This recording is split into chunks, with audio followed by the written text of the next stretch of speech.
Hi, ఎలా ఉన్నారు? అమ్మ కథ చెప్పు ఛానల్కి తిరిగి స్వాగతం. ఈరోజు ఆదిత్య అనే ఒక యువరాజు కథను మీకు చెప్పబోతున్నాను. ఈరోజు కథలో ధైర్యం, సాహసం, స్నేహం మరియు మరెన్నో మలుపులతో కూడిన ఆదిత్య అనే యువరాజు యొక్క సాహస యాత్ర గురించి మనం తెలుసుకోబోతున్నాం. ఆదిత్యుడు సముద్ర యాత్రలో ఒక అందమైన జలకన్యను కలుస్తాడు మరియు అద్భుతమైన మాయా ఖడ్గాన్ని సాధిస్తాడు. యువరాజు తన ధైర్య సాహసాలతో బుద్ధిని ఉపయోగించి అడుగడుగునా ఎదురయ్యే ప్రతి సమస్యను ఎలా ఎదుర్కొని విజయాన్ని సాధిస్తాడో చూద్దాం.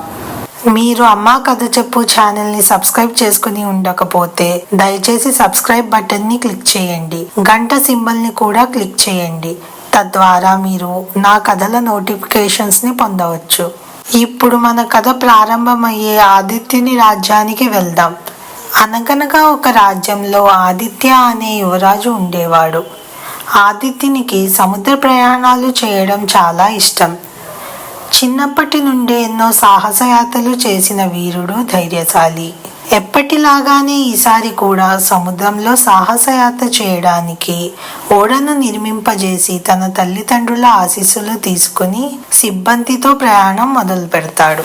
అలా కొన్ని రోజులు ప్రయాణం చేస్తుండగా భారీ వర్షం కారణంగా ఎదురుగా ఉన్న చిన్న కొండను వారు చూసుకోలేదు. అప్పుడు ఓడ ఆ కొండను గట్టిగా ఢీకొనడంతో ఓడ విరిగిపోయి ఓడలోనికి నీళ్లు వచ్చాయి. ఓడలోని వారంతా తమ ప్రాణాలను కాపాడుకోవడానికి సముద్రంలోనికి దూకేశారు. ఆ వర్షం కారణంగా దారి తెలియక అందరూ సముద్రంలో కొట్టుకుపోయారు. యువరాజు ఆదిత్యుడు కూడా సముద్రంలోకి దూకేశాడు. అలాగే ఒకవైపుకు సముద్రం తాకిడికి కొట్టుకుపోతుండగా ఓడ యొక్క చెక్క దొరకడంతో దాని మీద ఎక్కి చేతులతో నీటిని వెనక్కి నెట్టుతూ కొంచెం దూరం ఈదుతూ వెళ్తాడు. కానీ అలసిపోవడంతో ఆ చెక్క మీదే స్పృహ కోల్పోయి పడిపోతాడు. ఆదిత్యుడు లేచి చూసేటప్పటికి ఆ చెక్క ఒక కొండను ఆనుకొని ఆగి ఉంటుంది. తాను లేచి ఆ కొండపైకి ఎక్కి చూస్తాడు. వర్షం తగ్గడం కారణంగా సముద్రం అంతా ప్రశాంతంగా ఉంటుంది. పక్కన అలికిడి అవ్వడంతో ఆ కొండకి అవతల వైపుకి వెళ్ళి చూశాడు. అక్కడ ఆశ్చర్యంగా ఒక అందమైన జలకన్య దెబ్బలు తగిలి పడి ఉంటుంది. ఆదిత్య ఇప్పటి వరకు జలకన్యల గురించి వినడమే కానీ ఎప్పుడూ ప్రత్యక్షంగా చూడలేదు. అందువల్ల ఆశ్చర్యంతో ఆమెను చూస్తూ అలా ఉండిపోయాడు. అప్పుడు దెబ్బలు తగిలి ఉన్న జలకన్య మెలకువ వచ్చి ఆదిత్యను చూసి భయంతో కదలలేక తప్పించుకోవడానికి ప్రయత్నం చేస్తుంది. అది గమనించిన ఆదిత్యుడు, భయపడకు, నేను నీకు సహాయం చేస్తాను అని అంటాడు. అతని కళ్ళలో నిజాయితీని చూసిన జలకన్య ఆదిత్యని నమ్మి అక్కడే ఆగిపోతుంది. ఆమె దెబ్బలను చూసిన ఆదిత్యుడు, ఏమైంది, ఇన్ని గాయాలు ఎలా తగిలాయి అని అడిగాడు. అప్పుడు జలకన్య, మేము ఇక్కడే గుహలో నివసించే వాళ్ళం. కొన్ని రోజుల నుండి ఒక పెద్ద సొరచేప ఈ ప్రదేశంలోనే తిరుగుతూ మాలో ఎవరు దొరికినా వాళ్లను చంపి తినడం మొదలుపెట్టింది. ఇంకా ఆ సొరచేపను ఎదుర్కొనే ధైర్యం లేక ఈ ప్రదేశంలో మేము నివసించలేము అని నేను మరియు మా సమూహం వేరే ప్రదేశానికి వెళ్ళడానికి బయలుదేరాము. మేము వేరే ప్రదేశానికి వెళ్తున్నప్పుడు ఆ సొరచేప ఒక్కసారిగా మా మీద దాడి చేసింది. దాంతో ప్రాణాలను రక్షించుకోవడానికి అందరూ వేగంగా ఈదుకుంటూ వెళ్ళిపోయారు. నాకు గాయాలు అవ్వడంతో నేను వేగంగా ఈదలేకపోయాను. నా సమూహం నుండి వేరైపోయాను. ఇలా ఈ కొండ దగ్గరికి వచ్చి దాక్కున్నాను. అయినా ఈ ప్రదేశంలో మానవులు రావడం అసాధ్యం. కానీ నువ్వు ఇక్కడికి ఎలా వచ్చావు అని అడిగింది ఆశ్చర్యంగా. అప్పుడు ఆదిత్యుడు జరిగిందంతా చెప్పాడు. తాను వర్షం కారణంగా ఓడ విరిగిపోవడంతో తన సిబ్బంది నుండి వేరై నీటి ప్రవాహానికి ఇక్కడికి కొట్టుకుంటూ వచ్చాను అని చెప్పాడు. ఆదిత్యుడు జలకన్యను, నేను నిన్ను ఎలా రక్షించగలను అని అడిగాడు. అప్పుడు జలకన్య ఆదిత్యకు తన గుహకి దారిని చెప్పి, తన గుహలో ఒక ఔషధ విలువలు కలిగిన పుష్పాలు ఉంటాయి. అవి ఎటువంటి గాయాలనైనా నయం చేస్తాయి. వాటిని తీసుకురమ్మని పంపుతుంది. ఆదిత్యుడు జలకన్య చెప్పిన మార్గంలో వెళ్ళగా అతనికి గుహ కనపడుతుంది. అక్కడ ఔషధ మూలికలు కలిగిన పుష్పాలు కూడా కనిపిస్తాయి. వాటిని తీసుకుని జలకన్య దగ్గరకు వచ్చి తన గాయాలపై రాస్తాడు. విచిత్రంగా ఆ గాయాలు వెంటనే నయమైపోతాయి. జలకన్యకు గాయాలు నయమైనప్పటికీ వారు ఇద్దరూ ఆ ప్రదేశం నుండి తప్పించుకోవడానికి గల ఏకైక మార్గం ఆ సొరచాపను చంపడం. కానీ ఎటువంటి ఆయుధాలు లేకుండా వాళ్ళు ఆ సొరచాపను ఎదుర్కొని జయించలేరు. ఆ సొరచాపను ఎలా చంపాలి అని వారిద్దరూ ఆలోచిస్తుండగా జలకన్యకు తన పూర్వీకులు చెప్పిన ఒక విషయం గుర్తొచ్చింది. జలకన్య ఆదిత్యతో, మా పూర్వీకులు ఎప్పుడూ ఒక మాట చెప్తుండేవారు. మా గుహ ఉన్న కొండపైకి వెళ్తే అక్కడ ఇంకొక పెద్ద గుహ ఉంది. దాని లోపల ఒక మాయాశక్తులు కలిగిన ఖడ్గం ఉంది. ఆ ఖడ్గంతో ఎలాంటి జల ప్రాణులనైనా చంపవచ్చు అని చెప్పేవారు. మా జలకన్యలు నీటిని వదిలి అంత పైకి వెళ్ళలేము. అందువల్ల ఇది ఎంతవరకు నిజమో మాకు తెలీదు. నువ్వు ఒక్కసారి అక్కడికి వెళ్ళి చూడగలిగితే, ఒకవేళ నిజంగా ఖడ్గం అక్కడ ఉంటే మనం ఈ సొరచాపను తేలికగా ఎదిరించవచ్చు అని చెబుతుంది. ఆ మాటలు విన్న ఆదిత్యుడు, అక్కడికి వెళ్ళి ప్రయత్నించి చూద్దాం, ఒకవేళ ఆయుధం దొరికితే సొరచాపను ఎదిరించవచ్చు అనుకుని జలకన్య చెప్పినట్టుగా కొండ మీదకి వెళ్ళి చూస్తాడు. అక్కడ నిజంగానే ఒక పెద్ద గుహ ఉంటుంది. ఆ గుహలో ప్రకాశవంతంగా ఒక ఖడ్గం కనపడుతుంది. ఆదిత్యుడు వెంటనే ఆ ఖడ్గాన్ని తీసుకుని కొండ దిగి జలకన్య వైపుకు వెళ్తుంటాడు. అప్పుడు అతనికి ఆ కొండ చుట్టూ తిరుగుతున్న ఒక పెద్ద సొరచాప కనపడుతుంది. దానిని చూసిన వెంటనే ఆదిత్యుడు ఆ ఖడ్గం తీసుకుని సముద్రంలోనికి దూకుతాడు. ఆ సొరచాపతో యుద్ధం చేసి దానిని చంపేస్తాడు. ఆ సొరచాప చనిపోవడంతో జలకన్య మరియు ఆదిత్యుడు చాలా సంతోషిస్తారు.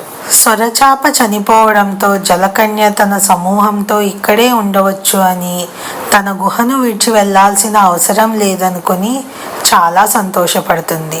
తన కోసం ఇంత ధైర్యం చేసి సొరచాపను చంపిన ఆదిత్యుడికి కృతజ్ఞతతో సహాయం చేయాలి అనుకుని ఆదిత్యునితో, మానవులు నివసించే ఒక దీవి నాకు తెలుసు, నేను నిన్ను అక్కడికి తీసుకొని వెళ్తాను అని జలకన్య ఆదిత్యకి చెప్పి ఆ దీవికి కొంచెం దూరం వరకు ఆదిత్యను తీసుకొని వెళ్తుంది. ఇక ముందుకి నేను రాలేను, ఇక సెలవు అని వీడ్కోలు చెప్పి జలకన్య తన గుహ దగ్గరకు వెళ్ళిపోతుంది. ఆదిత్య కూడా జలకన్యకు వీడ్కోలు చెప్పి ఈదుకుంటూ ఆ దీవి దగ్గరకు వెళ్తుంటాడు. అప్పుడు అతనికి ఏదో వెంబడిస్తున్నట్టు అనిపిస్తుంది. అయినా కూడా త్వరగా ఈదుకుంటూ వెళ్తుంటాడు. అక్కడ దీవి పైన నిలబడి ఉన్న ఆదివాసులు ఆదిత్యను చూడగానే త్వరగా పైకి రా అంటూ అరుస్తూ ఉంటారు. దీవి దగ్గరికి వెళ్ళగానే వాళ్ళు అతని చేతులు పట్టుకొని పైకి లాగేస్తారు.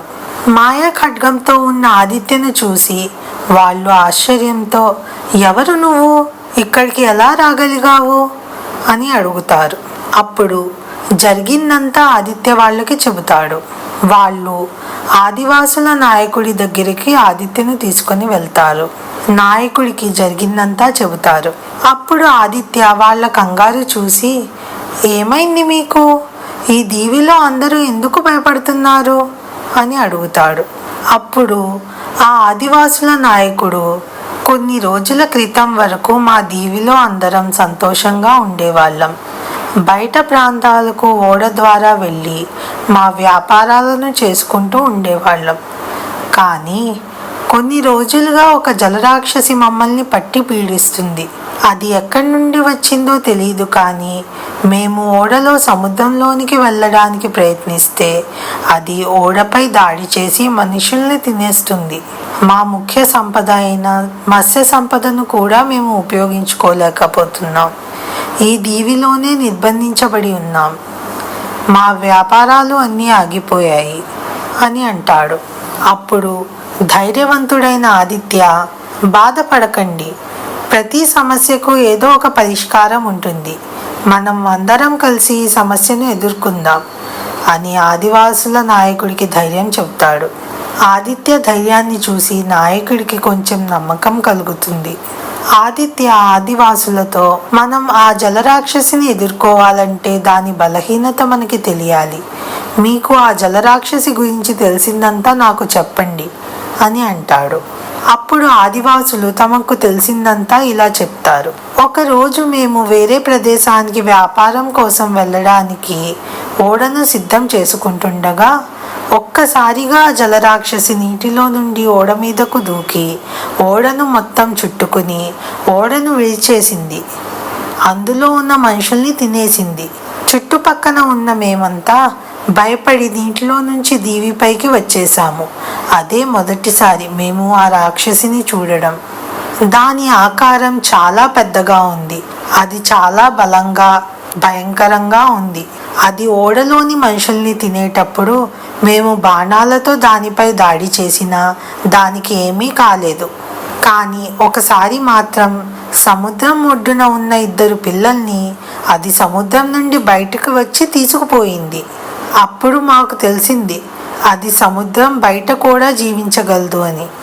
అప్పుడు ఇంకొక ఆదివాసి మధ్యలో మాట్లాడుతూ, ఆ జలరాక్షసి అలా పిల్లల్ని తీసుకుని వెళ్ళేటప్పుడు మన మనుషులు బల్లాలతో దానిపై దాడి చేసినప్పుడు దానికి బాగా గాయాలు అయ్యాయి, రక్తం కూడా వచ్చింది. అప్పుడు అది వెంటనే సముద్రంలోకి దూకేసింది. మళ్ళీ సముద్రంలోనికి వెళ్ళేటప్పటికీ అది తిరిగి శక్తివంతంగా అయిపోయింది. అప్పటి నుండి ఇంకెప్పుడు అది సముద్రంలో నుండి బయటికి రాలేదు. మమ్మల్ని సముద్రంలోనికి రానివ్వడం లేదు. అప్పుడు ఆదిత్య మాట్లాడుతూ, అంటే అది నీటిలో ఉన్నప్పుడే దానికి శక్తి అధికంగా ఉంటుంది, బయట ఉన్నప్పుడు మాత్రం దానికి శక్తి ఉండడం లేదు అని చెప్పాడు. ఆదివాసులు కూడా, అవును, అందుకే అది దానికి దెబ్బ తగిలిన దగ్గర నుండి నీటిలో నుండి బయటకు రావడం లేదు అని అన్నారు. ఈ మాటలు అన్నీ విన్న ఆదిత్య ఆ దీవిని బాగా పరిశీలించాడు. ఆ దీవిలో ఒకవైపు ఒక పెద్ద గుహ అతనికి కనపడింది. ఆ గుహకు ముందు వైపు విశాలమైన మార్గం ఉంది. సముద్రపు నీరు లోపలికి వస్తుంది. వెనుక వైపు మార్గం సన్నబడి చిన్నగా ఉంది. అది చూసిన ఆదిత్యకు ఒక ఆలోచన వచ్చింది. వెంటనే ఆదిత్య ఆదివాసులందరినీ పిలిచి తన ఆలోచన చెప్పాడు. మనం ఆ జలరాక్షసిని చంపడానికి ఉన్న ఒకే ఒక మార్గం దానిని నీటి నుండి బయటికి తీసుకురావడం. దానిని ఎలాగైనా ఆ గుహలోనికి తీసుకుని రావాలి. దానిని బంధించడానికి మనకు ఒక పెద్ద వల కావాలి. మనం ముందుగానే ఆ వలను నీటిలో మునిగి ఉండేటట్టుగా ఈ గుహలో ఏర్పాటు చేసుకోవాలి. ఆ జలరాక్షసి గుహలో రాగానే ఆ వలలో చిక్కుకునేలా ఏర్పాటు చేయాలి. ఒక్కసారి అది వలలో చిక్కుకుంటే మనం దానిని నీటి నుండి బయటకు తీసి చంపేయొచ్చు అని చెప్తాడు. దానికి ఆ ఆదివాసుల నాయకుడు మరియు ఆ ఆదివాసులు అందరూ సమ్మతం తెలుపుతారు. అనుకున్నట్టుగానే ఆదివాసులు పెద్ద వలను తయారు చేస్తారు. ఆ జలరాక్షసిని గుహలోనికి తీసుకురావడానికి పథకం వేసి ఆదిత్యుడు ఒకరోజు సాయంత్రం ఆ గుహ దగ్గరకు వెళ్ళి డప్పును కొడుతూ ఉంటాడు. ఆ శబ్దానికి జలరాక్షసి వీరు ఊహించినట్టుగానే ఆ గుహలోనికి వస్తుంది. అది గుహలోనికి రాగానే ఆదిత్యుడు గుహలో వెనక వైపు ఉన్న సన్నటి మార్గం ద్వారా బయటికి వచ్చేస్తాడు. ఆ రాక్షసి వలలో చిక్కుకుపోతుంది. అప్పుడు బయట వలను పట్టుకుని ఉన్న ఆదివాసులు ఆ వలను గట్టిగా పట్టుకుని నీటిలో నుంచి బయటికి లాగేస్తారు. అప్పుడు వలతో పాటు జలరాక్షసి కూడా నీటిలో నుండి బయటకు వచ్చి వలలో నుంచి తప్పించుకోవడానికి ప్రయత్నం చేస్తూ ఉంటుంది. అప్పుడు మిగిలిన ఆదివాసులు బాణాలు మరియు బల్లాలతో ఆ రాక్షసిని చంపడానికి పొడుస్తూ ఉంటారు. ఆ జలరాక్షసికి గాయమైనప్పటికీ తిరిగి ఒక్క క్షణంలో నయమైపోతుంది.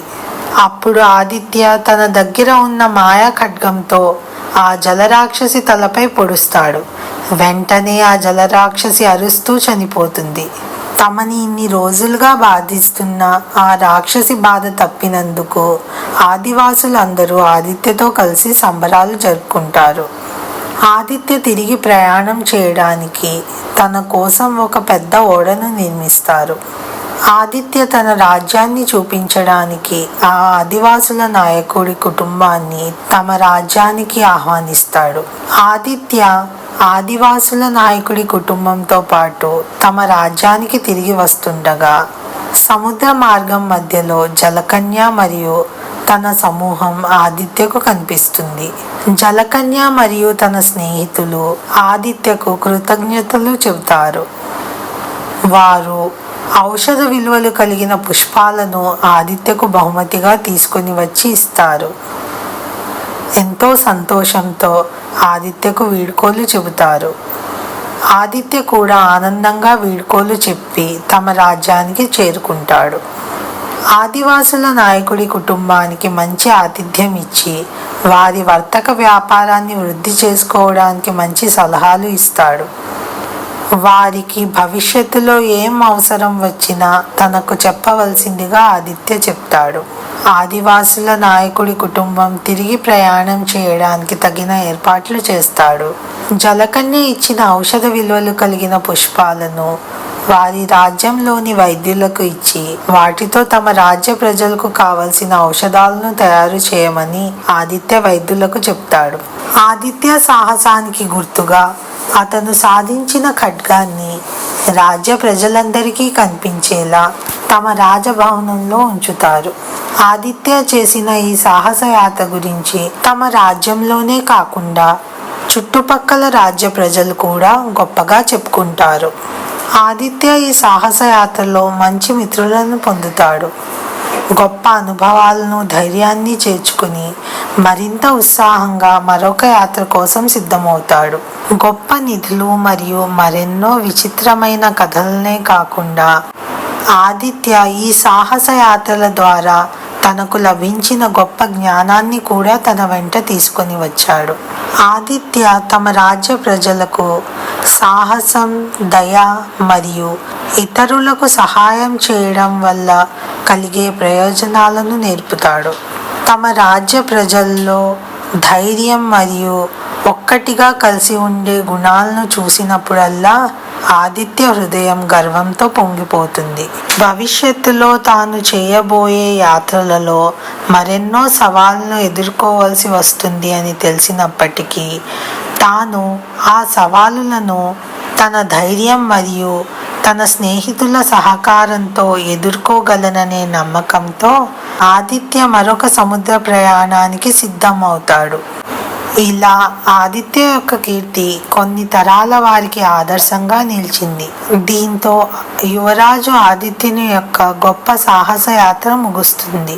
పెద్ద సొరచాపతో యుద్ధం చేసి దానిని చంపడం దగ్గర నుండి ఆదివాసులను రక్షించి వారికి సహాయం చేసేంత వరకు ఆదిత్యుని యొక్క ధైర్యం మరియు దయాగుణం అతని ప్రతి పనిలోనూ ప్రతిబింబిస్తుంది.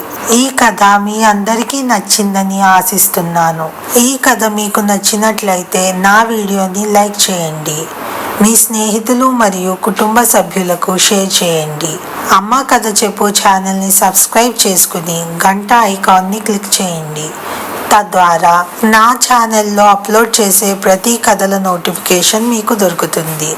ప్రతి కథను మిస్ కాకుండా చూడవచ్చు. ఈ కథలో మీకు నచ్చిన అంశం గురించి కామెంట్ చేసి తెలపండి. భవిష్యత్తులో మీరు ఎలాంటి కథలను చూడడానికి ఇష్టపడతారో కామెంట్ చేసి తెలపండి. ఇంకో వీడియోలో మరొక ఆసక్తికరమైన కథతో వస్తా. అప్పటి వరకు నా ఛానల్ను సబ్స్క్రైబ్ చేసుకుని ఇంతకు ముందు అప్లోడ్ చేసిన కథలన్నీ చూసి మీ అభిప్రాయాలను కామెంట్ రూపంలో తెలియజేయండి. ఉంటా మరి.